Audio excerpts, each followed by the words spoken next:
This is a war that should have never happened. It's a war the Russians tried repeatedly to settle on terms that were very, very beneficial to Ukraine and us. The major thing they wanted was for us to keep NATO out of the Ukraine. The big military contractors want to add new countries to NATO all the time. Why?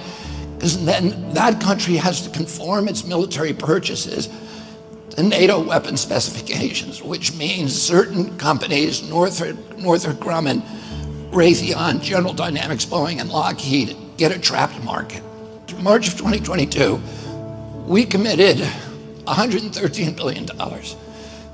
Just to give you an example, we could have built a home for almost every homeless person in this country.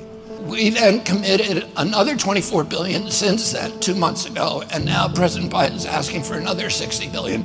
But the big, big expenses are going to come after the war, when we have to rebuild all the things that we destroyed. Mitch McConnell was asked, can we really afford to spend $113 billion to Ukraine? He said, don't worry. It's not really going to Ukraine.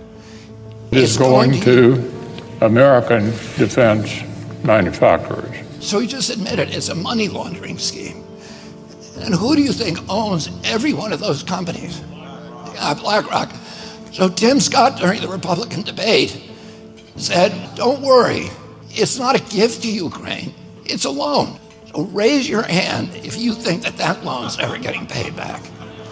Yeah, of course it's not. So why do they call it a loan? Because if they call it a loan, they can impose loan conditions. And what are the loan conditions that we impose on? Number one, an extreme austerity program, so that if you're poor in Ukraine, you're going to be poor forever.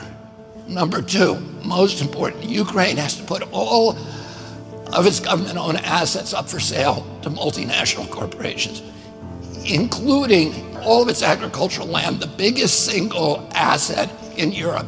In Ukraine, there's been 1,000 years of war fought over that land. It's the richest farmland in the world. It's the breadbasket of Europe. 500,000 kids almost, Ukrainian kids, have died to keep that land as part of Ukraine. They almost certainly didn't know about this loan condition. They've already sold 30% of it. The buyers were DuPont, Cargill, and Monsanto. Who do you think owns all of those companies? Yeah, Blackrock. And then in December, President Biden gave out the contract to rebuild Ukraine. And who do you think got that contract? Blackrock. So they're doing this right in front of us. They don't even care that we know anymore, because they know that they can get away with it. And how do they know that? Because they have a strategy. And that strategy is an old strategy, which is they keep us at war with each other.